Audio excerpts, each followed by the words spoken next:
Hey, welcome to BookMob. Gary here. Uh, Episode 50. Who said it wouldn't last? Episode 50 of BookMob.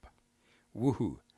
It's November 5, 2024. So there's a lot of serious stuff going on overseas in the USA, but we're here to talk about reading. And I thought I'd make it a casual kind of episode because I guess I'm thinking about the madness to follow in the United States after the current presidential election. There could be mayhem and madness, and I just want to talk about reading and books. See? I think you're with me. All right. Today I'm going to be talking about the 5 books that I failed to finish in 2024. Now, when I pick up a book, I generally aim to finish the story, the book, the novel, because I'm respectful of the effort that it took someone to write a book, to publish a book, to sell a book, and it kind of always makes me feel, it's almost like I lose a point of intellectualism when I cannot finish a book. Now, I'm sure that lots of our readers out there have this experience. Like, why don't you finish a book? Have you thought about it? Have you actually asked yourself, why didn't I finish that book? And there are so many reasons. One, the book itself could be poorly written, boring, banal. A book that you know that 20 people have read and said is brilliant, and for some reason you read it and just find it impossible to get through. Now, in my case, I've had a change of heart over the decades of reading.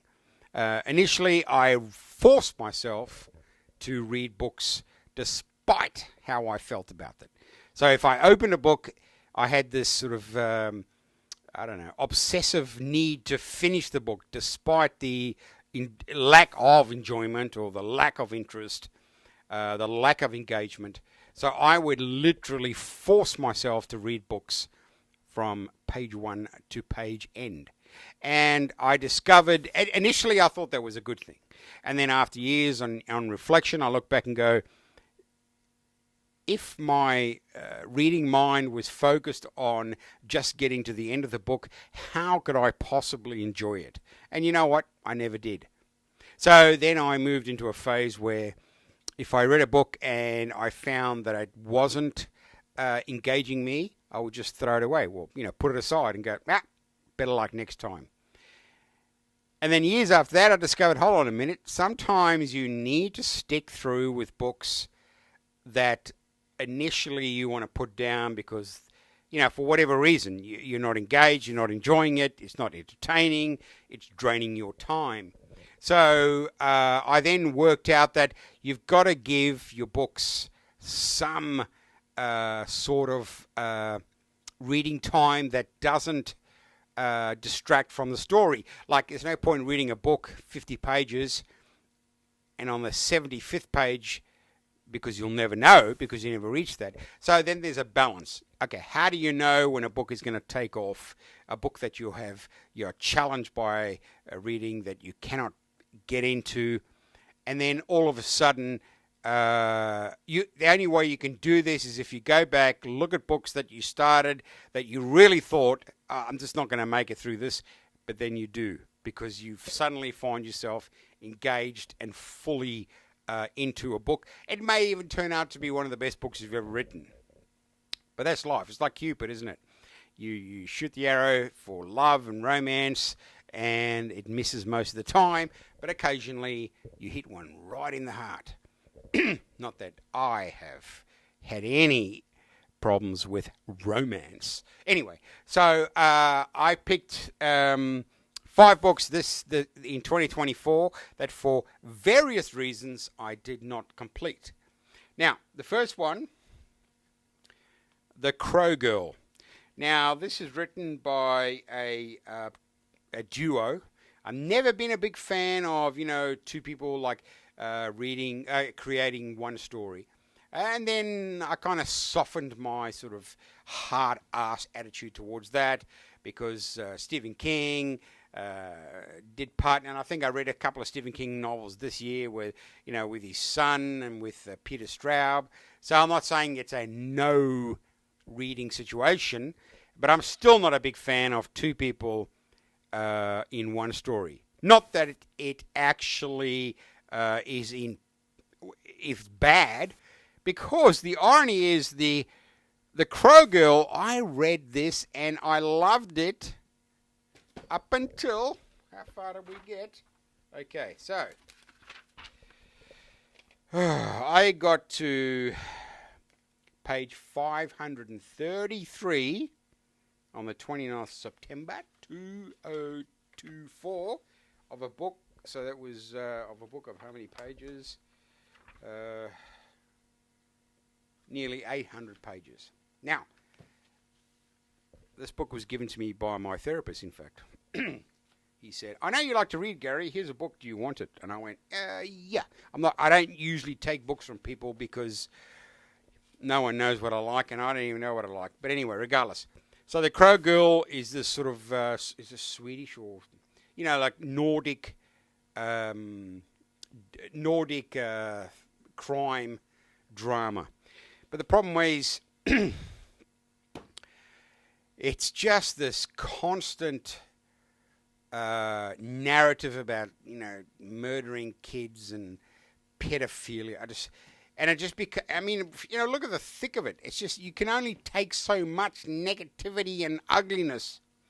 And quite frankly, I remember I reached the point in the book and I said, it sounds like the book's finished now because, all the stuff was solved. But then it just went on a totally different tangent, and I gave up. So the Crow Girl, written by, okay, let's find out the name of the team. Okay. Eric Axel Sund is a pseudonym for two authors who have been friends and collaborators for years. Jerker Eriksson and Håkan Alexander Sundqvist. So I guess basically from Sweden. I couldn't finish it. And you know what? I don't care. I'm kind of like over it. I'm not even going to worry about it. So the Crow Girl, I got so deep into it, so close to the finish, but I didn't finish. Okay, here is a James Tripty. In actual fact, it's a pseudonym for a very well-known female writer who was born in 1915. So she started writing, around 1930s, 40s, and some of the stories in this are really good. And it's because it's a short story collection. Let me just see how many. God, there's a lot of stories. Okay, there's 505 pages. And how far did I get? I got to page 416. Now, the reason I started reading this, I started reading this on the 6th of April, 2024. I went so far. I went up in recognition of James Tiptree's work, a pseudonym for Alice Sheldon. Why didn't I finish it? I'm trying to think. I think it's because that was the first. This year I went on a veterans program for ketamine to solve some mental issues up here. And if I remember correctly, I just started the ketamine infusion in April 2024. And when I got to Adelaide, that's where they were doing the treatment, I took this book along to read. And for some reason, that's when I reconsidered my 2024 Stephen King reading marathon, which up there you can't see it because I'm not going to turn the camera. I've got all his novels. I read so many of Stephen King's 1, 2, 3, 4, 5, 6, 7, 8, 9, 10, 11, 12, 13, about 13 novels of Stephen King. And I think I put this down saying I'll pick it up when I finish the Stephen King stuff. Nah, never did. So James Tripty, pseudonym for Alice Sheldon. Great. I remember good stories, and I still might finish it sometime in the future. I don't think so, but I might. Next, okay. Isaac Asimov.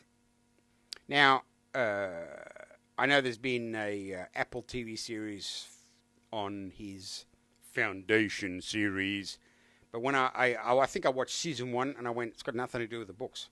Like it just literally had the name, had a few of the characters, but quite frankly, the Apple series Foundation has nothing to do with these bloody books. So you've got Foundation and Empire, Second Foundation, and there's other Asimov books. Forward, the Foundation, Prelude to Foundation. So I finished all those. I finished those first 3 books, but I just found it. I just found it repetitive and kind of like, I don't know. I just found the stories, like, if you're watching, if you're an old person, you can look this up in Google if you're a young person.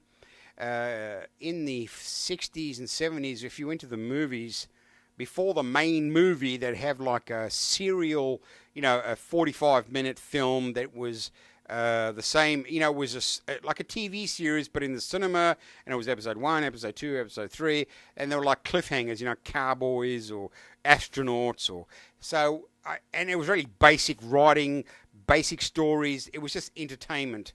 And I just found that after reading, I guess, those 3 novels plus another one, I just lost interest. I just lost interest in the whole Foundation. It just became this sort of repetition of people talking about the past, because it's about 1,000 years in the future, where Harry, the hero of the books, who's not really even in the books, but on the TV series, I don't know. Put it this way, the TV series is independent of the books, and the books are independent of the TV series. And I just found it boring. I just couldn't read anymore. I mean, reading 4 novels of a series that sort of indeterminate kind of storylines that, it kind of it just became boring. All right, for number 4, Clarice Lispector is a Brazilian writer, and I mean, it's a wonderful photograph of her over there. And I think I was drawn, because I'd never heard of her, so I think I was drawn to buy this book purely because I saw the this beautiful photograph of her. I mean, really, she's quite a stunning, woman in that beautiful dress, and the way she's got her eyes closed, like she's thinking. And I'm going, this must be smart. Apparently, it's witty, mystical, surreal, and profound from The Guardian. Now, again, how far did I get in this? Okay, I actually wrote a note. Page 386 of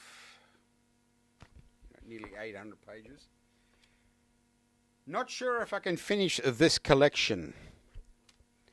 Because it just became, again, perhaps because I don't know too much about Clarice. I'm ignorant of her presence in the world of literature. Maybe because I started it on the 1st of January 2024. And I wrote here, couldn't finish, and I said something like a bit harsh, couldn't finish just middle class shit, whatever that means. I sometimes write something harsh that's unfair because it's not based on anything of any value. But when I look at this picture of her again, I'm very interested in reading more Clarice because, very sexist of me to be looking at this beautiful woman in this gorgeous dress who wrote all these wonderful words, and all I care about is, why didn't I finish it? Well, I didn't. So that was my first book attempt at 2024. You still with me? I hope so, because this is one of the highest rating book reading shows on YouTube. Please like and subscribe. If you know anyone who likes books, please let them come and watch. And if you want me to do anything, you may call or you may send me an email to BookMob66 at gmail.com. You want that again?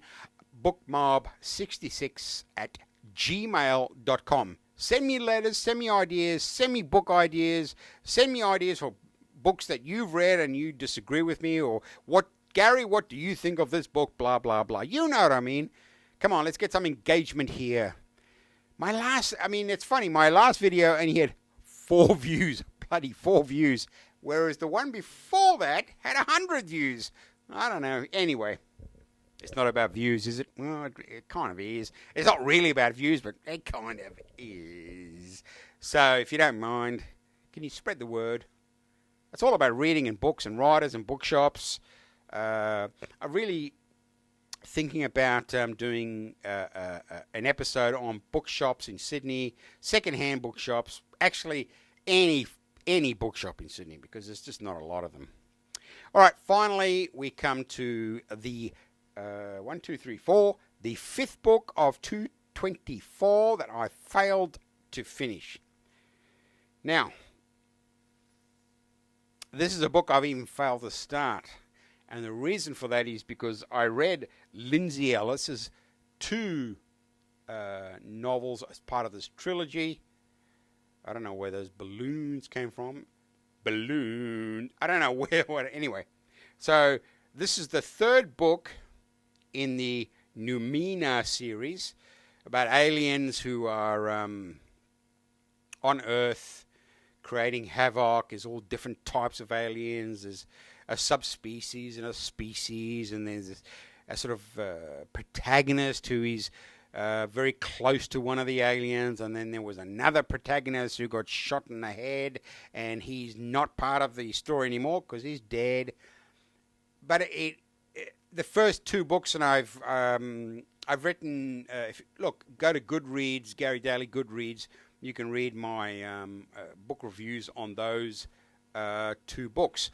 Anyway, Apostles of Mercy is book 3 of Lindsay Ellis's Axiom End, book 1, and Truth of the Divine, book 2, and now Apostles of Mercy, book 3. Now, it's a trilogy, but apparently there are 2 more books to come.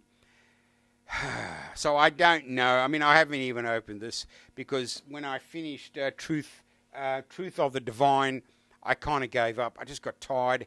It just nothing ever seems to happen, and then everything happens in a couple of pages, and then there's this sort of banal long period of where they. I just get tired of the. Ellis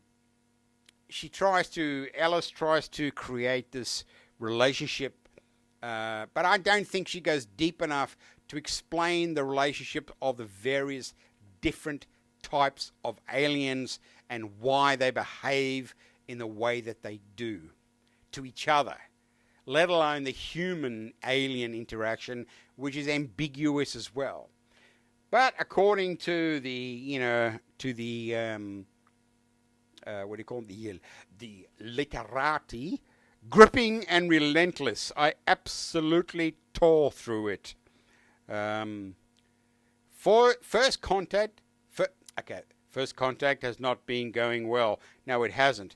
But what I'm saying is, the book just doesn't do it for me. I expected so much more.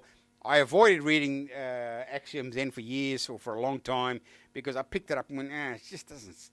And so I tried it. So I read volume 1. I read volume 2. Both I struggled to finish, like really struggled to finish.